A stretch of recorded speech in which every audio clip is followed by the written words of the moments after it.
ঘটনা হয়েছে আজকা 3:10 দিকে। আমি তানের দোকান থেকে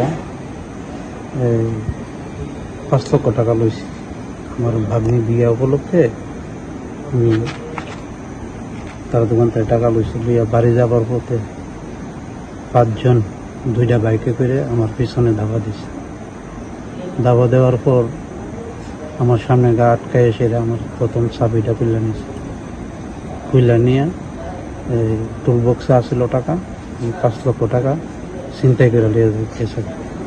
যাওয়ার পর একজন নাম ধরে কইতাছে, চল তাড়াতাড়ি চল, নাম কইরা কইতাছে, একজনের নাম কইরা কইতাছে, চল কাম হইয়া গেছে গা, চল তাড়াতাড়ি চল।